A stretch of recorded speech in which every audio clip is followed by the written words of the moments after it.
Les marchés financiers avec IG Markets, CFD Trading. Bonjour, c'est Gilles du site boursicoté.com. Voici l'analyse technique du CAC 40 pour la journée du mardi 10 avril 2012.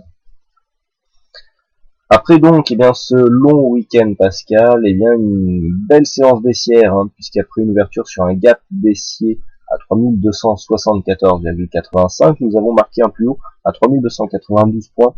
La cotation est fausse au niveau de la bougie, donc l'ombre est beaucoup plus basse, est beaucoup plus courte au niveau de l'ombre haute. Il s'agit d'un défaut de cotation lié à Proval Time. Donc par contre, nous sommes bien venus clôturer sur le plus bas de la séance à 3217,60. Le CAC 40 perd 3,08% sur cette séance, plus de 102 points perdus par rapport au cours de clôture. On avait vu venir cette baisse puisque la brève cotation des futurs américains vendredi nous avait laissé entrevoir une forte baisse des marchés suite à des mauvais chiffres de l'emploi. On s'attendait à une ouverture, personnellement, je m'attendais plus à une ouverture sur 3250. Finalement, on est revenu ouvrir légèrement plus haut, et après ici un retour donc sur cette zone ici, 3290, on a enfoncé le clou pour venir clôturer sur le plus bas, donc toujours ici dans cette forte dynamique baissière, vous voyez, initiée ici par ce gap baissier non comblé. Pourtant on avait eu un petit harami ici sur cette zone, mais qui n'est pas confirmé. Je vous avais dit qu'il était affaibli du fait que sa bougie était rouge, et donc on vient totalement invalider donc ce harami avec ici l'ouverture d'un gap qui, même s'il est comblé, nous donne une continuité de dynamique baissière qui est relativement forte. Du point de vue des indicateurs, on commence à attaquer la survente, puisqu'au niveau du RSI, on rentre en survente. Ça faisait longtemps qu'on n'avait pas, qu'on n'était pas venu dans cette zone au niveau du RSI. La dernière fois, c'était ici le 19 août 2011. Donc, vous voyez, ça date un petit peu. Donc là, on commence à rentrer donc en zone de survente. On a 21 981, pardon. Donc, on commence à rentrer en zone de survente au niveau du RSI. Le stochastique, lui, il était déjà, donc c'est pas maintenant que ça a changé. Donc on est en zone de survente aussi au niveau du RSI. Le MACD toujours dans sa dynamique baissière. On commence à avoir une bonne amplitude ici au niveau du MACD. Il faut vraiment remonter relativement loin pour avoir une si grosse amplitude. Vous voyez comment ici l'amplitude est relativement forte. Il faut remonter à novembre 2011 pour voir une amplitude aussi importante donc sur le MACD. Mais vous voyez que on était au niveau de ces histogrammes et qu'on peut continuer à baisser. Vous voyez, on était ici sur cette zone là, donc en novembre, juste avant le rebond qui avait porté ici ce mouvement. Donc au niveau du MACD, toujours en dynamique baissière. Les volumes par contre sont en hausse, alors qu'on avait cru à un moment que les volumes constatés lors de séances haussières allaient reprendre le dessus. Pas du tout, puisque aujourd'hui c'est en hausse que s'inscrivent les volumes. Et donc toujours cette tendance avec des volumes supérieurs lors de séances baissières par rapport aux volumes que nous avons lors de séances haussières. Donc là, la dynamique qui est vraiment dans le fond en train de se mettre en place donc sur une dynamique baissière. Vous voyez, on avait pourtant une dynamique qui se mettait en place ici au niveau à la hausse. On avait ici des volumes qui étaient bas lors des phases de consolidation, et puis ça s'est inversé puisqu'on avait eu ici une dynamique montante au niveau des volumes lors de séances baissières. Ici on était resté en deçà au niveau des deux séances de rebond technique que nous avions eu, et puis là vous voyez que la dynamique est vraiment en train de s'accélérer au niveau de la baisse, donc un mouvement qui est en train de se mettre en place et qui pourrait continuer avec une hausse de volatilité. Et là je vous l'avais dit aussi au niveau de la volatilité, que lorsque l'on arrivait dans des zones à 1%, vous voyez, je vous l'avais dit à ce moment-là, que l'on commençait à avoir des hausses de volatilité, il fallait s'attendre à une baisse des marchés, puisque en général les baisses de volatilité coïncident avec des phases de marché en tendance haussière, et que lorsque l'on approche ici des 1% de volatilité intraday, ça commence à être normalement des signes. Bon, le marché est stabilisé, mais il n'y a plus une énorme dynamique, et en général quand la volatilité revient, c'est pour repartir à la baisse. Alors, comment synthétiser tout ça? Bon, première chose, alors vous pouvez remarquer que ça n'a pas beaucoup enfin voilà, je l'ai laissé, il n'y a pas beaucoup de signification sur ce niveau, mais vous voyez que on s'est arrêté à quelques points près ici sur le retracement des 161,8%, donc qui est une extension des retracements de cette phase haussière. Donc on enfonce le clou et donc on marque ici une phase de retournement, donc on est clairement en train de partir sur une phase baissière, hein, suite ici à cette forte séance de hausse.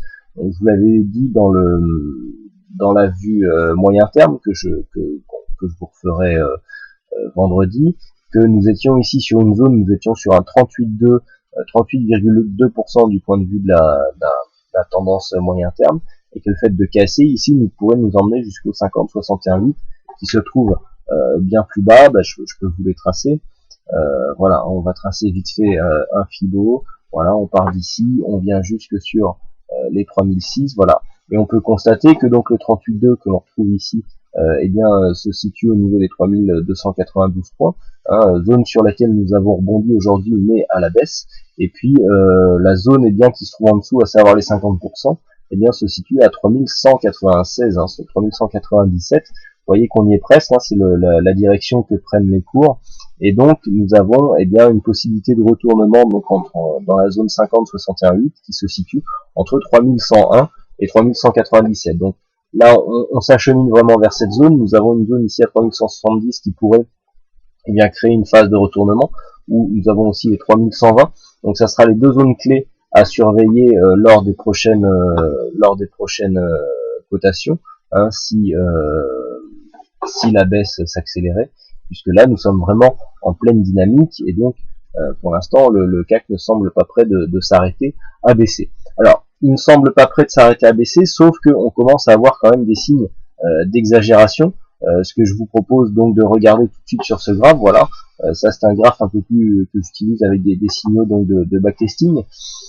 Là on voit déjà nous avons quasiment plus de signaux, ce qui nous prouve que nous sommes dans une phase ici relativement hors norme, hein, puisque c'est en général quand on a peu de signaux comme ça, c'est que nous sommes dans une phase où qui sort un peu du cadre des backtests. Donc personnellement je reste beaucoup à l'écart en ce moment, puisqu'on a des mouvements qui sont assez aléatoires. Mais ce que l'on peut remarquer surtout, c'est que là nous sortons de cette bande verte qui marque donc une phase d'exagération. Alors on pourrait avoir un rebond technique, d'autant plus que vous voyez le biseau d'élargissement ici que je vous avais mis, sur lequel d'ailleurs j'avais dit qu'il y avait peu de probabilité qu'on sorte par le bas.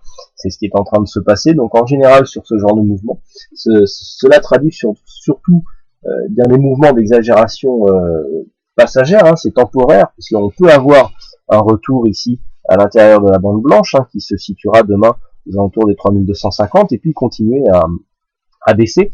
Ça ne marque pas forcément un point de retournement, mais on peut ici continuer à baisser. Donc attention, ça prouve que nous sommes en train d'enclencher aussi un mouvement qui peut être très dynamique et qui peut vraiment faire très mal, hein. Là c'est pas le moment d'être haussier, à part pour jouer un petit rebond technique, et encore ce sont des mouvements des positions qui doivent absolument être prises avec des études de probabilité préalables.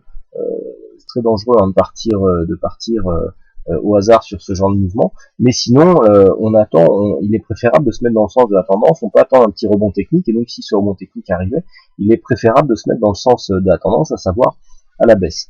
Donc on voit qu'on a des signaux quand même de survente, on a une belle amplitude au niveau du MACD. Pour l'instant on n'a pas de signal de retournement, mais si je pouvais en fait comparer, si je pouvais prendre une image, c'est un peu comme si l'arc était tendu, il ne manque plus qu'à lâcher la corde pour que la flèche parte. Donc là, la flèche n'est pas partie. Donc pour l'instant, on est en train de tendre l'arc pour un rebond, mais ici pour l'instant, aucun signal de retournement, donc aucun signal que l'on pourrait repartir dans l'autre sens. Donc pour l'instant, la tendance reste baissière. Nous avons une grosse dynamique, hein. Je rappelle que cette mèche ici est beaucoup plus basse que celle que nous devons avoir normalement. Donc si nous essayons de tracer un petit peu la dynamique, voilà ce que l'on peut avoir quasiment, hein, sur cette zone ici de cotation. Donc attention, une cassure ici pourrait provoquer un rebond technique, mais vu la dynamique pourrait être d'assez faible durée. On pourrait effectivement jouer dans le cadre d'un rebond ici un retour sur la zone de 3360, mais vu la dynamique qu'on a, on est quand même assez loin. Donc ici, attention, si on a eu la chance de prendre le mouvement assez tôt, vous voyez qu'on a eu un quasi-signal ici, hein, pour ceux qui ont suivi le séminaire et webinaire du trading en tendance, où on est venu flirter ici avec la bolle inférieure, on est revenu chercher cette moyenne mobile 20 exponentielle avant d'enclencher la baisse, alors que nous avions eu un quasi-signal. Vous voyez, hop, retour ici, prise de position. Donc ceux qui eh bien sont sur ce mouvement, eh bien, peuvent conserver. À la limite, on peut alléger ici sur un mouvement d'exagération pour sécuriser la position, mais jouer la contre-tendance est à mon sens très dangereux. Hein. Donc tant que l'on reste ici en dessous des 3290, on est toujours sur cette phase baissière qui est vraiment très dynamique, et au-dessus de 3290, on pourra commencer à penser à une phase de rebond et de retournement, en allant pourquoi pas chercher ici les 3370, mais pas avant. Et bien sûr, tant que nous sommes sous cette zone, eh bien la continuité donc de mouvement reste baissière. Voilà donc ce que l'on peut dire sur cette analyse technique. Donc aujourd'hui, c'est Nico qui a gagné au jeu du fixing, donc bravo à lui.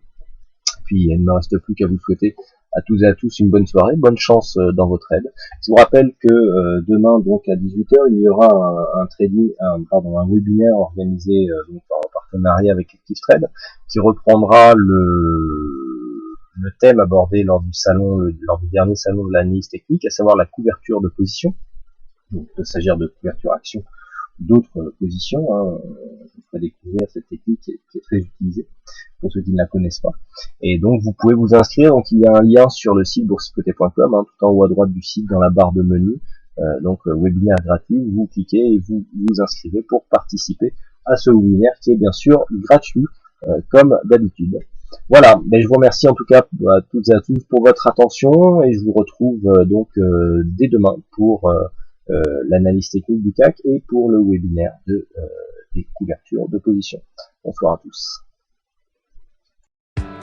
Les marchés financiers avec IG Markets, CFD Trading.